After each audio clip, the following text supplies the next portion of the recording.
Hoje nós vamos falar sobre aquele que nos faz transbordar. Nós vamos falar sobre uma vida que transborda. O título da mensagem é Uma Vida que Transborda. Vamos abrir as nossas Bíblias em Lucas, no capítulo 5, nós vamos do versículo 1 ao 11.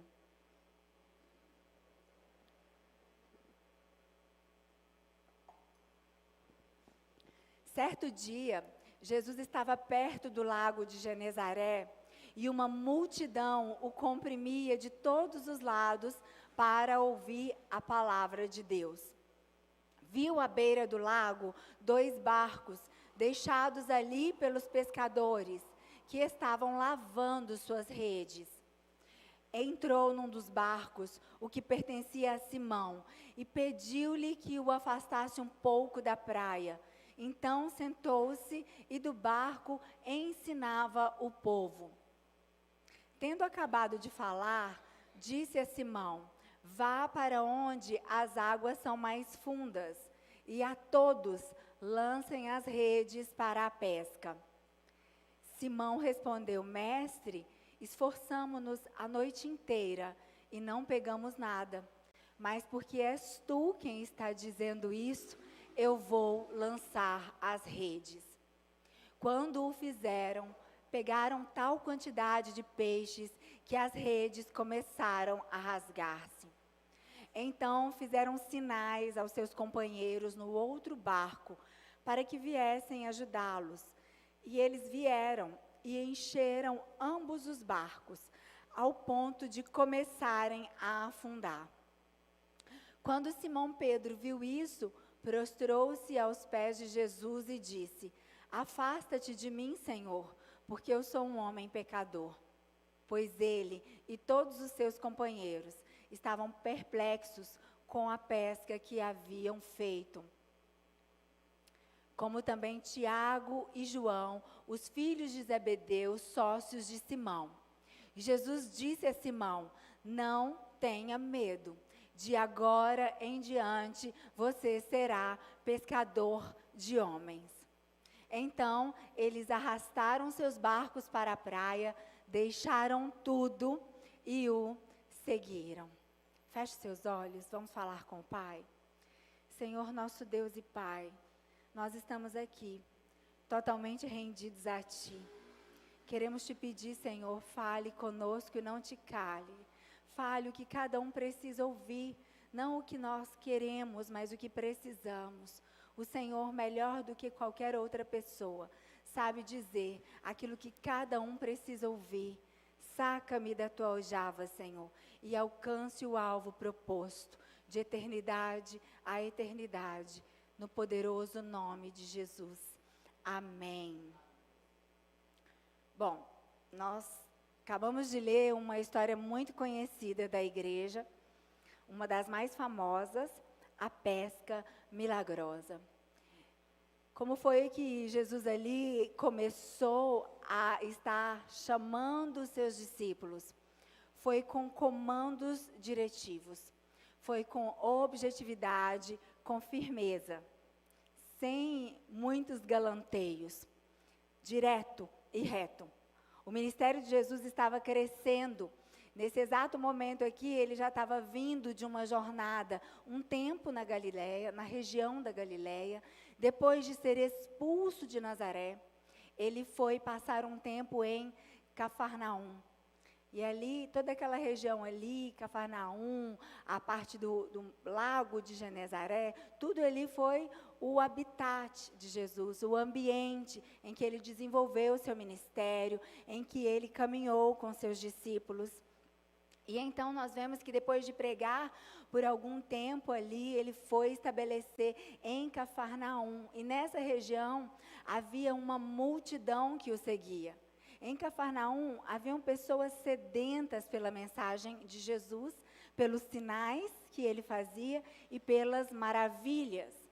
E é interessante porque ser sedento por milagre é bem diferente de ser sedento por Jesus. Cafarnaum é um lugar que nós usamos como exemplo daquilo que não devemos fazer.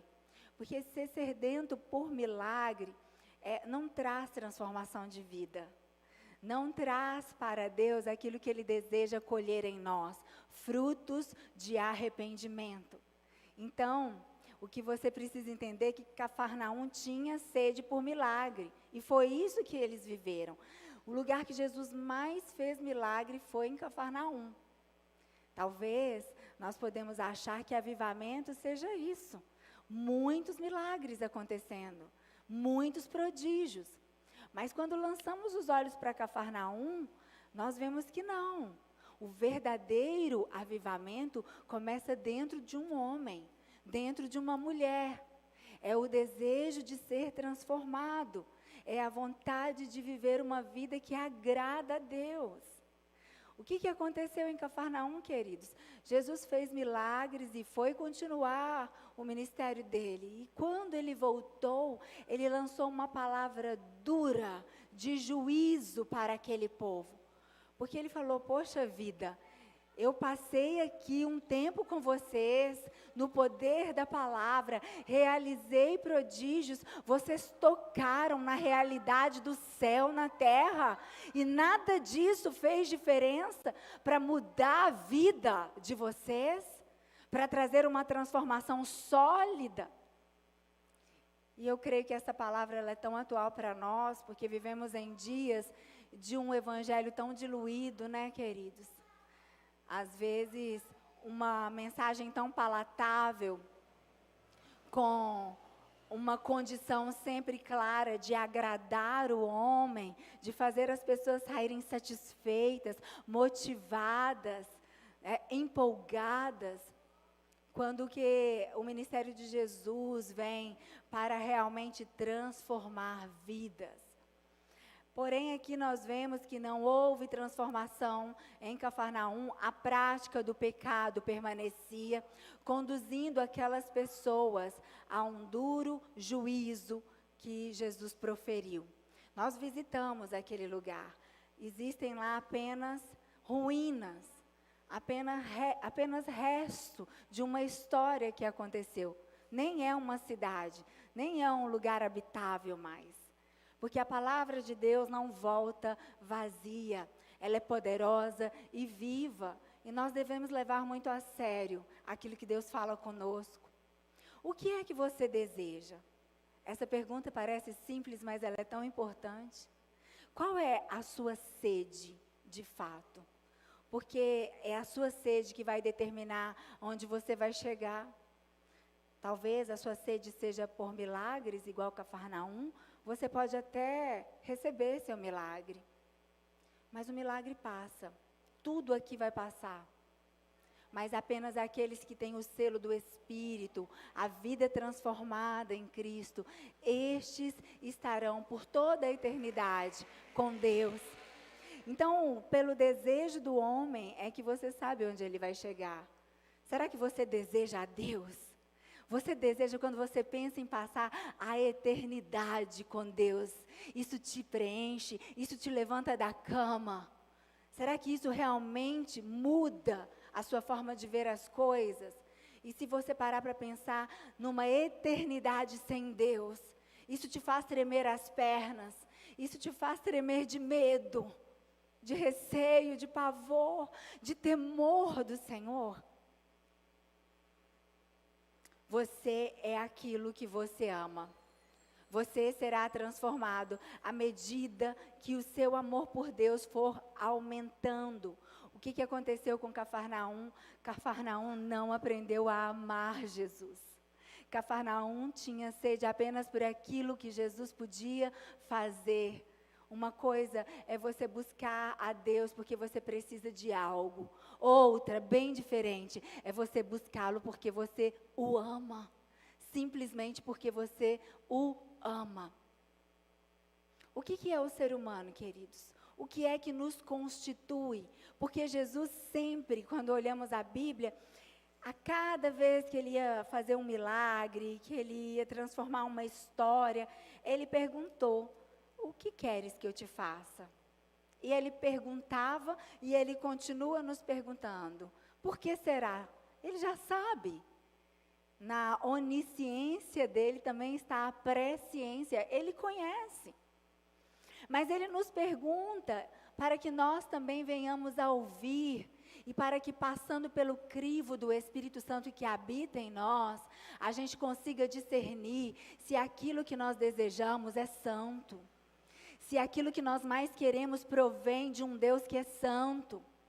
Porque não se engane, a carne também queima, mas queima o fogo do pecado, queima os desejos que nos levam para a ruína. Existe um fogo santo de Deus para queimar toda a palha, para nos fazer viver a vida que Deus tem para nós. O que é que você deseja? Nós não podemos reduzir o ser humano simplesmente à categoria da razão. O ser humano se constitui por aquilo que ele acredita, por aquilo que ele deseja, e Jesus nos identifica por aquilo que desejamos, e não por aquilo que sabemos ou cremos. É verdade. Porque você pode conhecer a Bíblia todinha, o diabo também conhece.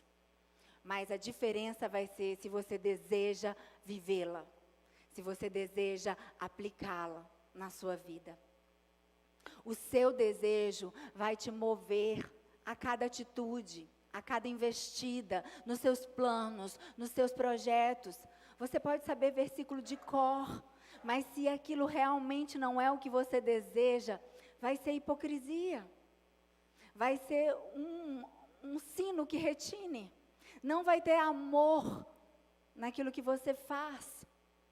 Por isso que Jesus pergunta-nos: o que é que queres? O que é que você deseja? E isso revela a nossa essência. Porque as nossas vontades, os nossos anseios e desejos, eles estão no cerne da nossa identidade.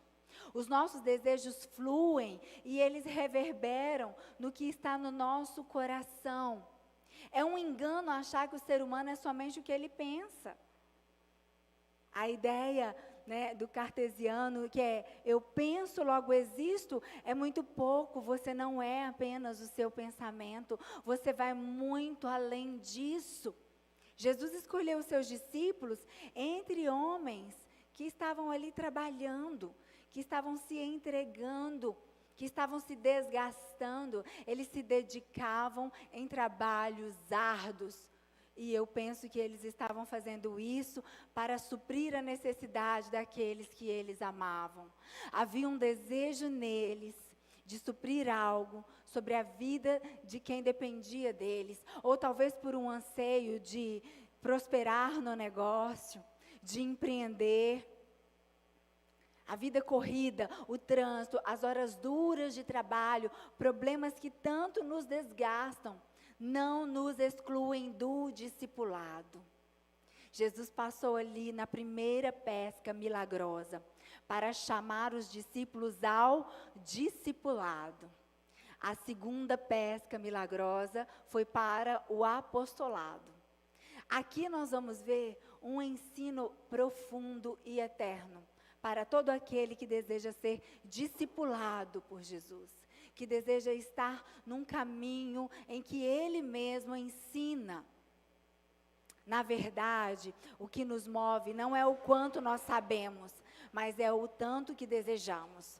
Corremos atrás do que desejamos, no final das contas, o ser humano se transforma naquilo que ele deseja. São tantos motivos que às vezes apresentamos para não ir à igreja. Você já parou para pensar? É melhor não dar desculpa. É melhor não falar nada. Porque quando você deseja algo, alguém que, por exemplo, torce fervorosamente por um time de futebol, se precisar, ele fica horas na fila. Alguém que quer ir em algum evento, que quer muito estar num lugar, ele faz de tudo para ali estar, paga caro num bilhete para poder estar. Mas muitas vezes, para vir para a casa de Deus, adorar ao Senhor, qualquer obstáculo é motivo para não estar. Será que não é porque você realmente não deseja? Talvez você está enganando a si mesmo. Vai por uma retórica religiosa, porque disseram que você precisa ir. É necessário que haja uma mudança de desejo. É necessário que você deseje a Deus, que você queira estar com Ele, que você realmente esteja no lugar chamado amor por Deus. Porque é isso que nos move. São esses motivos que nos fazem transformar a nossa realidade. A gente não se esforça para as disciplinas espirituais porque não deseja. Quantos têm dificuldade de ler a Bíblia, de orar?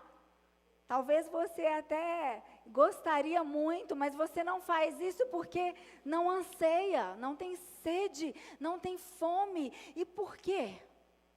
O que é que pode transformar isso? A companhia de Deus é mais importante do que o socorro de Deus. A companhia dele na sua vida vai trazer socorro até quando você nem pensa que precisa. A companhia dele, a presença dele em toda a sua jornada. Ter ao Senhor como alguém que não pode faltar, mas não com descuido, sendo cauteloso, cumprindo tudo aquilo que Ele mesmo disse que é necessário, guardando o que é importante para Ele, vivendo uma vida agradável a Ele.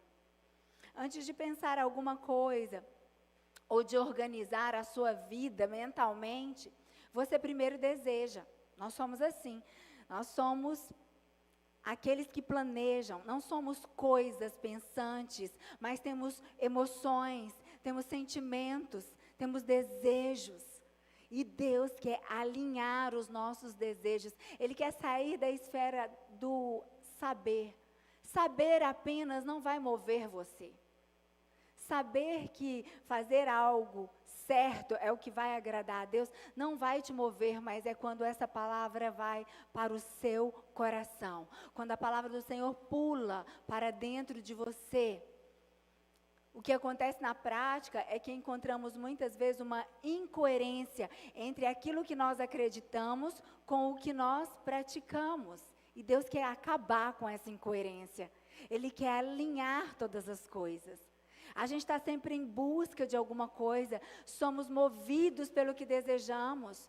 Nosso coração é uma bússola que está sempre sendo direcionada para o lugar errado.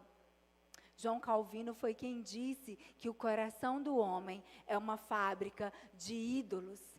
A nossa bússola precisa estar sempre sendo recalculada, calibrada. Por isso temos que recalibrar a nossa vida no Senhor. Vamos para Mateus 4:20.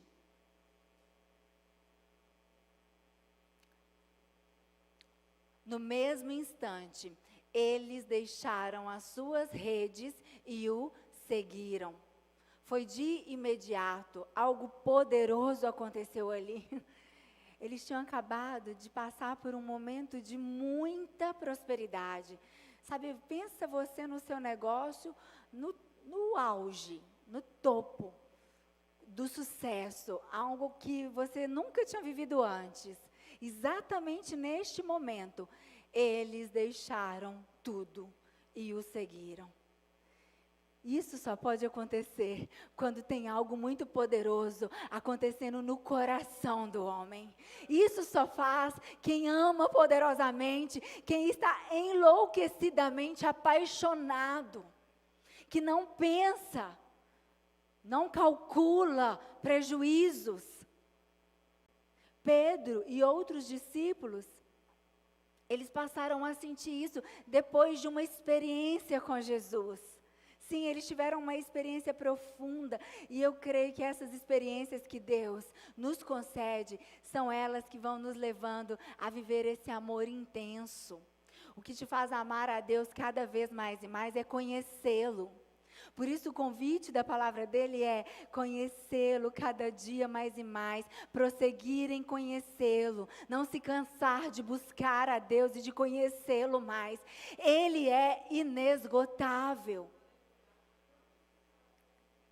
Vamos pensar que aqueles discípulos, Pedro e os outros discípulos, eles estavam desgastados, desanimados, depois de uma noite inteira sem pescar nada.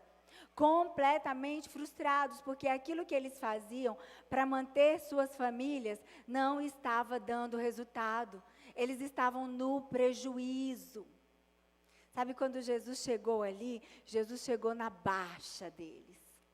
Eles estavam totalmente frustrados, decepcionados, entristecidos, não sabiam como iam pagar as contas.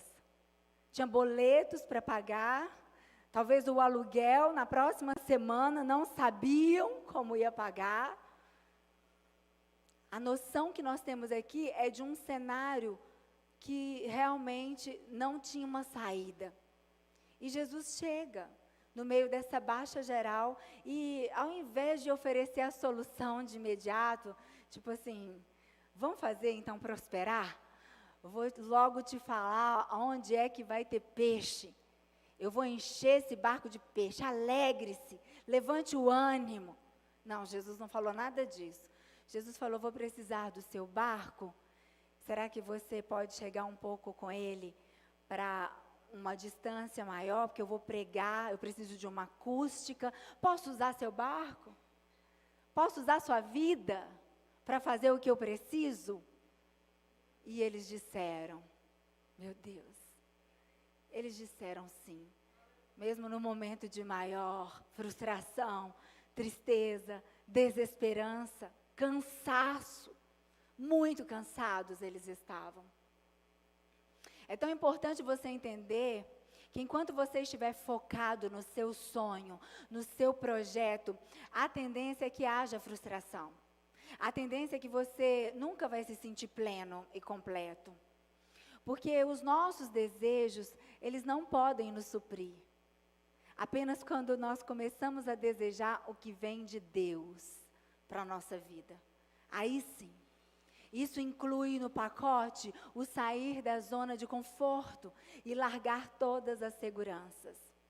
Tanto Mateus 4 quanto Lucas 5, nós vamos ver que havia ali um rompimento financeiramente, emocionalmente, algo que estava acontecendo. Aqueles que estavam cheios de expectativas foram frustrados, e isso foi algo intencional no processo de Deus, na vida deles. E isso também é intencional no processo de Deus, na nossa vida. Porque aqui nós vemos o retrato do discipulado, como ele começa, como ele é desenvolvido. Esses dias, com toda a propaganda que nós fizemos nas redes sociais da igreja, do discipulado Teens, minha mãe me perguntou, filha, o que significa discipulado? E eu pensei que assim como ela, talvez você tenha suas dúvidas.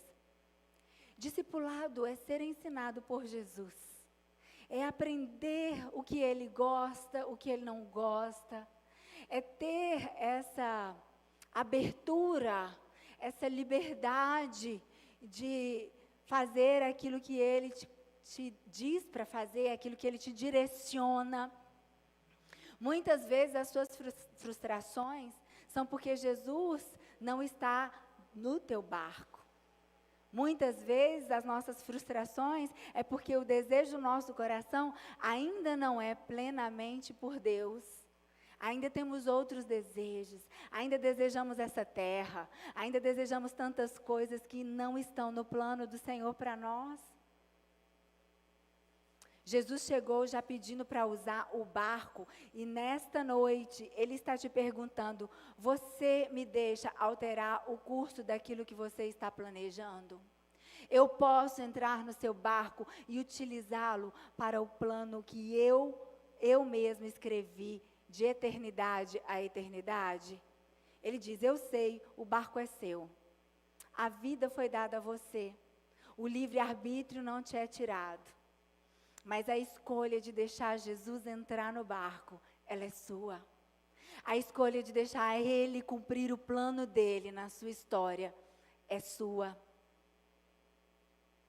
E Jesus sempre pergunta, né? Jesus entra no barco e nos diz o que fazer. Ele vai dizer tudo aquilo que é necessário. Vamos para João 3, de 8 a 9.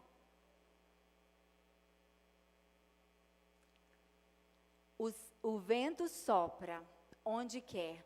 Você o escuta, mas não pode dizer de onde vem, nem para onde vai. Assim acontece com todos os que são nascidos do Espírito. Será que isso daí pode ficar bem claro para você de uma vez por todas? Porque não combina os que são nascidos do Espírito terem um projeto todo desenhado, pronto. Não combina, porque é exatamente esse padrão. Assim acontece com todos os que são nascidos do Espírito. Não pode dizer de onde vem, nem para onde vai. Deus vai mudar trajetória, sim. Ele vai trazer frustrações, sim. Ele quer saber se do seu coração vai fluir um desejo por Ele, verdadeiro. À medida que chega a frustração, as desilusões da vida, queridas, elas são muitas vezes bênçãos de Deus. Porque coisa triste a pessoa viver iludida até o dia da morte dela e morrer sem salvação. A desilusão pode vir para você trazendo um caminho, uma abertura para que a salvação se estabeleça e você passe a viver a vida que está totalmente entregue a Deus. Solta a direção, solta o leme, deixa Deus conduzir. A grande razão deles terem fracassado a noite toda foi o fato de Jesus não estar no barco. E os peixes, eles podem se esconder, o barco pode balançar, o vento e o mar podem se agitar, mas quando Jesus entra no barco, tudo acontece como Ele quer. Ninguém pode impedir o agir de Deus. Talvez você esteja pedindo a Ele faz tempo e a sua oração não mudou. Talvez você gostaria de ouvir daqui dessa noite que Ele vai fazer exatamente como você está pedindo. Mas o que você realmente pode entender dessa mensagem é que Ele vai fazer exatamente melhor do que o que você está pedindo. Exatamente maior do que o que você está planejando. Mas Ele vai sair do seu roteiro. Ele vai sair da rigidez dos seus planos. Porque a primeira coisa que Ele quer mudar é o seu coração. Porque se Ele fizer o que você está pedindo, você vai dar um tchau para Ele e vai prosseguir seu caminho. E vai fazer como Cafarnaum.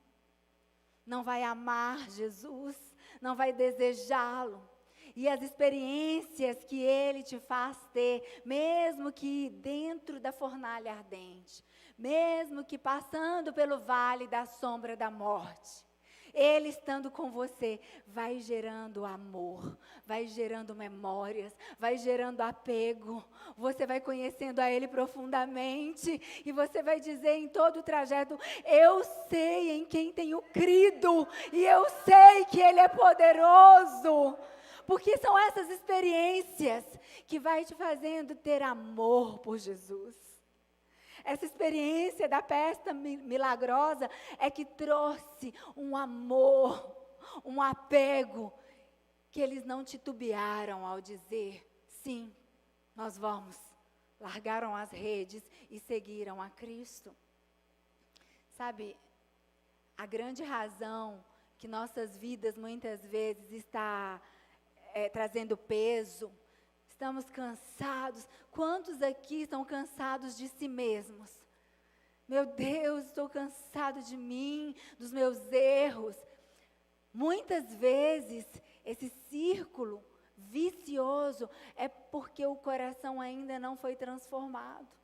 Mas Jesus quer trazer um círculo virtuoso, um ciclo de vida na sua jornada. E isso acontece quando você passa a amá-lo, quando você passa a desejá-lo, quando você vai para o lugar de oração, não para pedir, não porque você está no sufoco, porque você precisa pagar uma conta, porque você tem uma enfermidade, não, por nada disso, mas porque você o ama.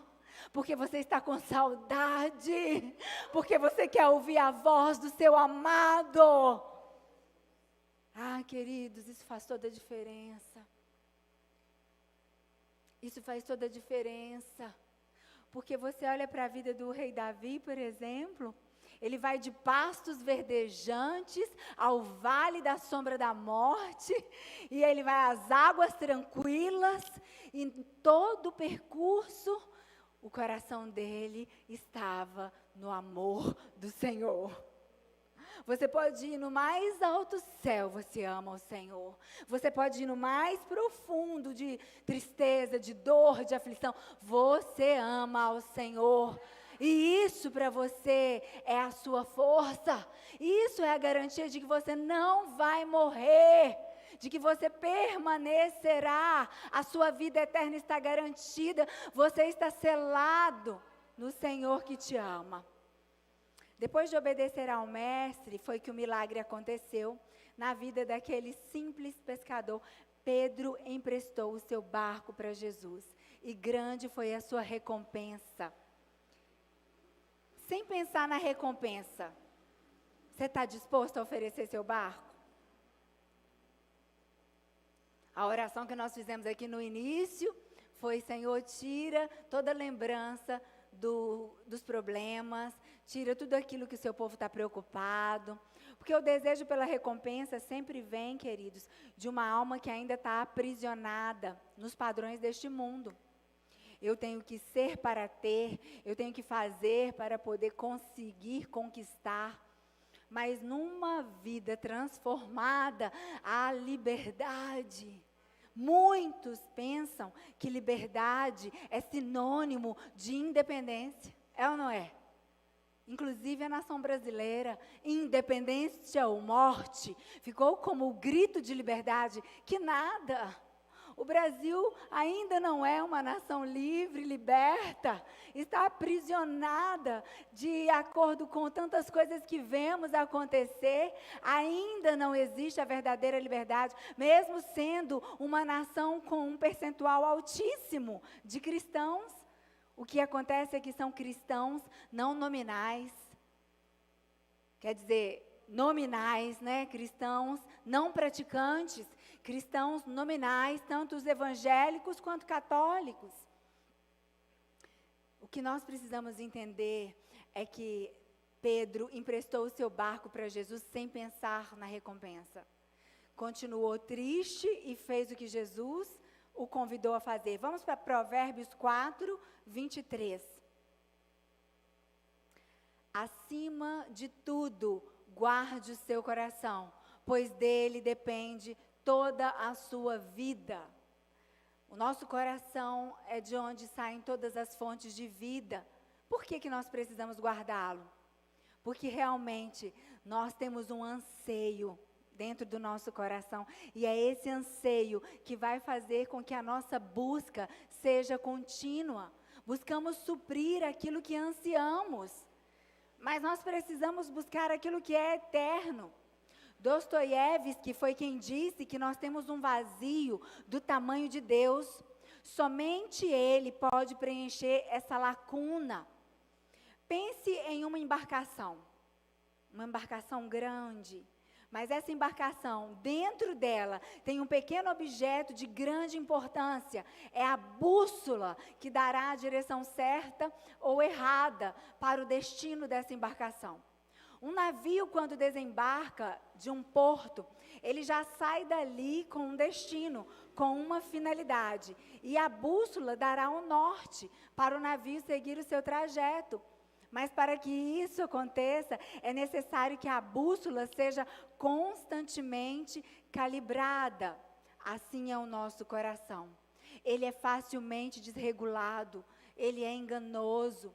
Portanto, a importância de estar alinhando sempre aquilo que nós amamos. Foi dia 10 de março, foi semana retrasada, não sei se vocês viram no noticiário, no Reino Unido, 2 navios se colidiram. Foi a colisão entre um petroleiro transportando combustível de aviação e um navio de carga no Mar do Norte. E depois, analisando tudo aquilo, um especialista, ele disse a Reuters que tudo isso aconteceu por incompetência.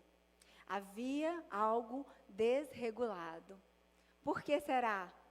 Porque mesmo que um desvio de apenas 2 graus na rota poderia trazer uma tragédia, algo muito maior, por causa da constância.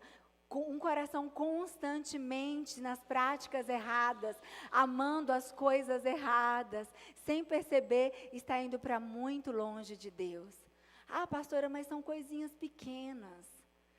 Eu gosto de Deus, eu gosto de ir para a igreja, mas eu também gosto de umas coisas do mundo e eu não quero abrir mão delas. Pois bem, é pequeno para um dia, 2 dias, mas quando você vai olhando para o lastro de uma vida inteira, o estrago é muito grande. E é assim que o diabo trabalha. Ele trabalha de maneira a sair imperceptível, porque aí você consegue ir por um caminho de morte sem se dar conta disso. Por isso que nós precisamos constantemente estar reavaliando as nossas vidas, alinhando o nosso coração. Mesmo os pequenos desvios do nosso coração podem causar grandes estragos. Qual é o desejo que queima dentro de você? O que é que você ainda tem na sua carne que está incontrolável? Qual é a concupiscência que muitas vezes te desnorteia, tira o seu norte? O Senhor quer calibrar os seus sentimentos, os seus desejos. Aquilo que nós amamos é aquilo que nós iremos buscar. Abra sua Bíblia em Filipenses 1, de 9 a 11.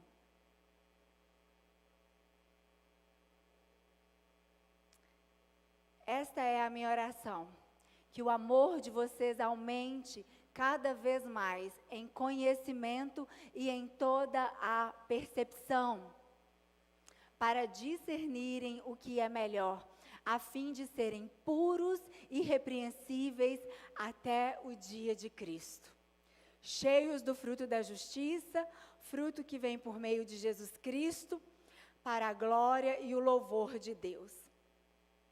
Do que vai haver toda empolgação, toda diversão, entretenimento, luz, um alvoroço, sabe?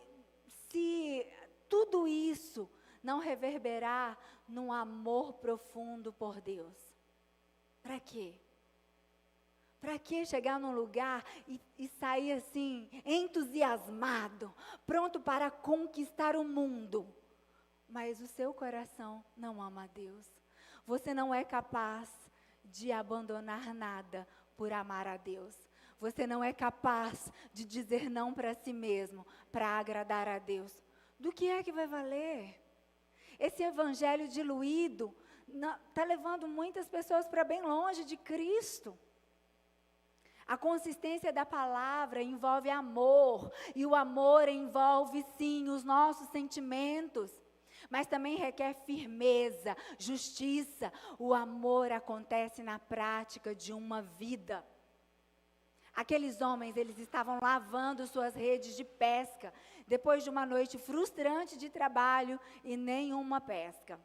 O barco representa a nossa vida como um todo.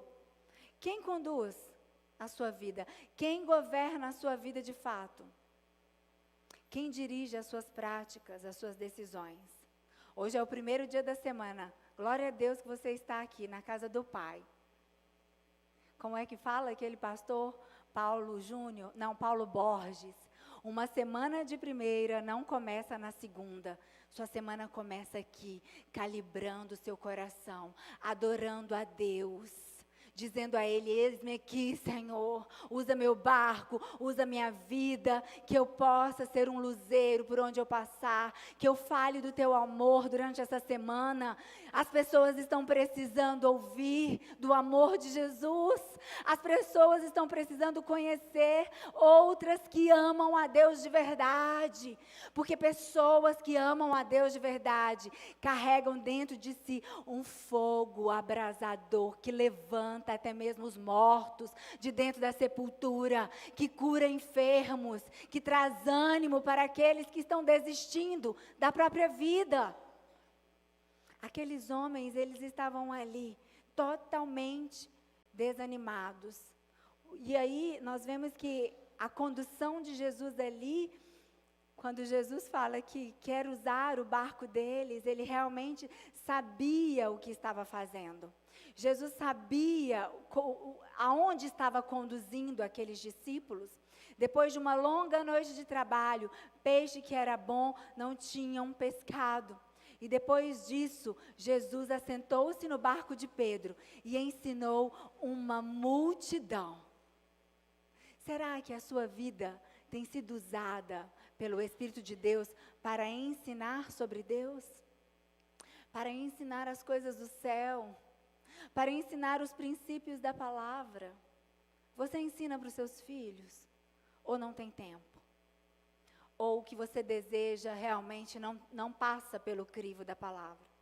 Você deseja estar com a sua família unida, ao redor da mesa, orando, agradecendo a Deus pelo alimento? Reunido, louvando, abrindo a Bíblia, pedindo a Deus para falar? A vida pelo Espírito é algo que transborda, mas é esse convite que Jesus nos faz. Neste momento, quando Jesus disse a Pedro para ir pescar, ele já tinha pregado para uma multidão, ele já tinha feito aquilo que era mesmo dentro da agenda daquele dia, mas ele também tinha algo mais profundo para fazer no coração do discípulo. Deus sempre vai fazer algo mais profundo na vida daqueles que já se dispuseram a servir. Aqueles que já deram seus barcos, Senhor, minha casa, minha vida, meus bens, minhas finanças, é tudo seu. Esteja preparado, porque Ele vai te convidar para ir um pouco mais fundo. Pedro, agora é comigo e você. Lança a rede mais ao fundo. Pedro ainda chegou a desabafar. Mas, Senhor, estou tão cansado, passei a noite inteira e nada pesquei, mas sob a tua palavra eu lançarei a rede. Você está cansado? Talvez você entrou aqui desanimado, desesperançado. Mas sob a palavra de Deus, você precisa lançar a sua rede, você precisa crer, prosseguir, você precisa entregar a sua vida para servi-lo, sem desculpas, sem meias verdades. Sabe, sob a palavra de Deus tem um poder. Quem pouco ora, pouco depende. Engana-se quem pensa que independência é a mesma coisa de liberdade. Independência não é a mesma coisa de liberdade, porque nós somos livres em Cristo Jesus, mas totalmente dependentes de Deus. Liberdade é você não ter preocupação com a sua vida, no que diz respeito a tudo, ao que comer, ao que vestir, ao que vai te acontecer amanhã, ao que vai acontecer sobre a sua casa, sobre a sua pesca, sobre os seus projetos, os seus planos. Isso é liberdade. E para a liberdade, Cristo nos libertou. Mas só é mesmo, de fato, verdadeiramente livre quem anda em total dependência do Senhor. Quem muito ora, quem muito depende, quem muito busca. Vai mais fundo com Deus. Em Cristo Jesus, nós podemos ser mais profundos. Quando Jesus falou que nós não podemos servir a dois senhores, Ele nos alertou para o perigo das riquezas. Porque o dinheiro, queridos, pode resolver muitos dos nossos problemas momentâneos. E pode até nos fazer pensar de que podemos ser autossuficientes. Mas não se engane, você precisa de Deus. Você precisa do agir dEle, você precisa da intervenção dEle. A mensagem é simples. Essa palavra precisa entrar e trazer mudança. Não tem nada de errado você querer crescer, prosperar, ser um profissional bem-sucedido, tudo certo com isso. Pastor Evandro, pastor dessa igreja, é um empresário bem-sucedido. Ele deu o barco dele para o Senhor Jesus, para ele pregar, para ele fazer o que ele quiser. Mas o Senhor está constantemente nos chamando, vai mais fundo. Agora eu quero que deem passo de fé. Agora eu quero que lancem a rede para outro lado. Nós aprendemos que se Deus não estiver no barco, não vale a pena nem viver. A vida passa a ser enfado da carne, cansaço, frustração, tristeza. Você pode ter picos de êxtase, de vitórias, de sucesso, mas quanto mais alto você sobe, maior é a queda, maior é a tristeza, mais profundo é o buraco de uma alma vazia. Agora com Jesus, você pode ir em qualquer lugar, você pode passar por qualquer situação da sua vida, Ele contigo está, Ele vai te levantar, Ele vai te livrar, mais uma vez Ele vai fazer, mais uma vez Ele terá misericórdia da sua vida. Então você pode sonhar, não tem nada de errado ser bem-sucedido. O grande problema é quando a gente começa a considerar as coisas desse mundo, dessa terra, mais importante do que aquilo que Jesus está fazendo e da missão que o Senhor nos deu. Aí o problema é grave. O que está acontecendo? Muitos estão buscando a Deus para cumprir os desejos que eles têm nessa terra. Oh Deus, eu quero ser bem-sucedido aqui, eu quero viver o melhor da minha vida aqui. Não é assim que funciona. Ele entra no barco e ele começa a usar a sua vida para fazer o que ele quer. E ele, claro, vai respeitar se tiver restrição. Daqui eu não saio, daqui ninguém me tira. Isso eu não faço, isso eu não obedeço. Aí é você e Deus.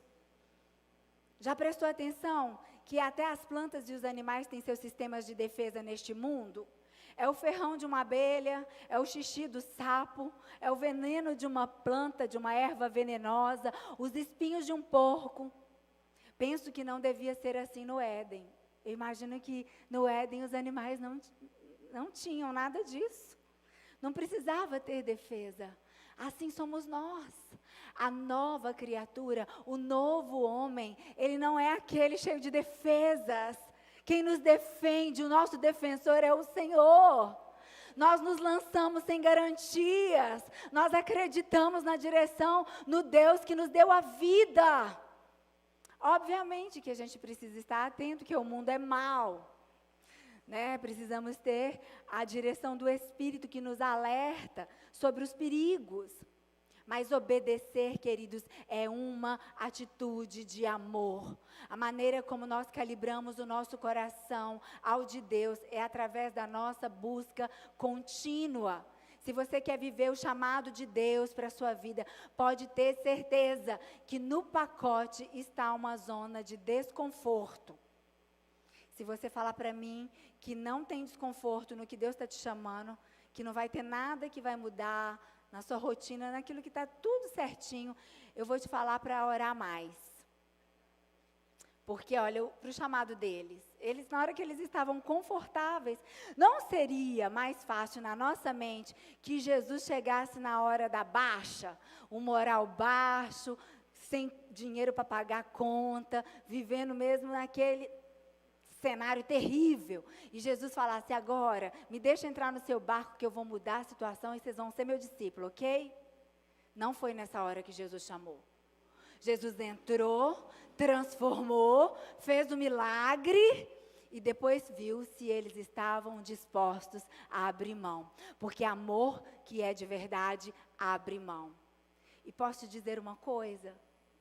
Fazendo os cálculos, estudiosos bíblicos, teólogos, dizem que a pesca foi tão milagrosa que o valor arrecadado com toda aquela pesca foi o valor suficiente para, se eles tivessem continuado naquele trabalho, naquela empresa de pesca, durante 3 anos e meio, eles teriam recebido menos do que os recursos da pesca milagrosa.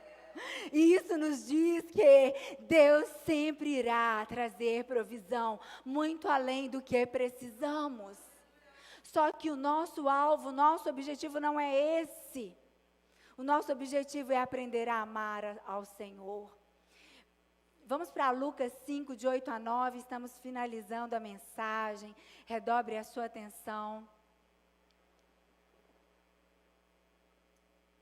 Quando Simão Pedro viu isso, prostrou-se aos pés de Jesus e disse: afasta-te de mim, Senhor, porque eu sou um homem pecador. Pois ele e todos os seus companheiros estavam perplexos com a pesca que haviam feito. Eles ficaram perplexos. E nessa hora, eles não estavam nem mais importando com a empresa. Eles viram algo sobrenatural. Eles viram o céu na terra. Por que ficar preocupando com essa terra? Por que estar pensando nela dia e noite? Se nós servimos a um Deus que está nos preparando um lugar. Jesus nos prometeu: eu vou para o Pai e vos prepararei um lugar. Não preocupe com nada. Só me deixa usar a sua vida. Só me deixa usar o seu barco. Só me deixa usar a sua família. Eu tenho um plano de salvação para cumprir na terra. E eu só vou voltar depois que todos os povos, línguas e nações, toda alma, toda pessoa tiver ouvido da mensagem, do Evangelho. E nós estamos vivendo a última hora. Será que a sua vida está colaborando para a volta de Jesus? Você tem sido uma boca na terra para pregar o Evangelho? Dentro da sua realidade, com os seus dons, com as suas capacidades e as suas debilidades, com tudo o que você tem.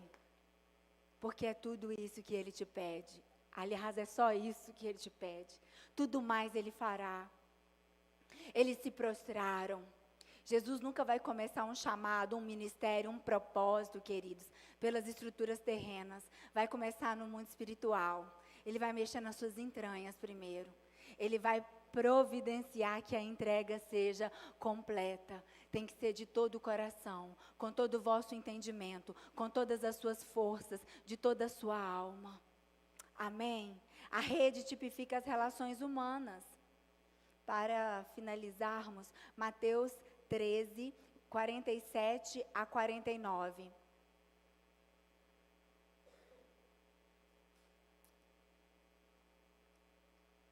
O reino dos céus é ainda como uma rede que é lançada ao mar e apanha toda sorte de peixes. Quando está cheia, os pescadores a puxam para a praia. Então assentam-se e juntam os peixes bons em cestos, mas jogam fora os ruins. Assim acontecerá no fim desta era. Os anjos virão e separarão os perversos dos justos. Rede. A rede fala das nossas relações como irmãos, como igreja. A gente vem para a igreja também para fazer rede. Você serve a Deus na missão dele, sendo rede. Oferecendo seu barco, mas também sendo rede. Fortalecendo uns aos outros, fortalecendo a missão da igreja. Sendo aquele que dá estrutura, que dá amparo. A rede tipifica a comunhão, o trabalho conjunto, todos em uma mesma mesa, uma causa única, um só corpo, um só espírito, unidade no meio do corpo de Cristo. Isso é ser rede. Vivemos em dias em que vemos muitos pregadores usarem iscas. Ah, venha, porque aqui você vai receber a sua cura. Isso é isca. Para pregar o Evangelho. Venha, porque aqui você vai receber riquezas. Faça um tempo, uma temporada, não sei como falam, como que é? Campanha.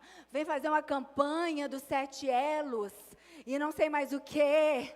Leva para sua casa vassoura de fogo, sabonete ungido.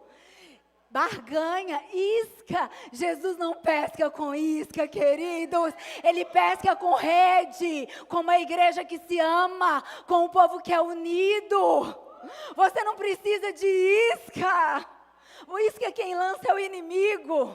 O inimigo gosta de lançar isca, porque aí o peixe comeu, vai embora com a barriga cheia, mal sabe ele que está indo para a morte. Jesus trabalha com rede, um ajudando ao outro se levantar, um confessando o pecado para o outro. Deus está apresentando para nós os verdadeiros amigos, sendo aqueles que auxiliam no caminho da santidade. Seja rede, seja alguém que diz: Senhor, conta com a minha vida, eu quero pertencer a uma igreja local, eu quero ser fiel a Ti, eu quero ser fiel aos meus irmãos, eu quero poder servir-Te, ó Deus. Eu sei que ali, queridos, no final, Pedro foi perguntado por Jesus, na última pesca milagrosa, sem ser essa a segunda, a pesca do apostolado. Ele perguntou para ele 3 vezes: Pedro, tu me amas? E nesta noite eu quero deixar essa pergunta para você. Pergunta aí, fala o seu nome e pergunta: fulano, tu me amas? Sinara, tu me amas? Eu ouço a voz de Deus me perguntar isso todos os dias, porque vão ser as minhas atitudes, a vida que eu levo, que vai mostrar para Deus se eu realmente o amo. E aquele que o ama transbordará, porque o amor transborda. Amém? Ele vai transbordar o seu cálice à medida que você aprender a amá-lo de verdade.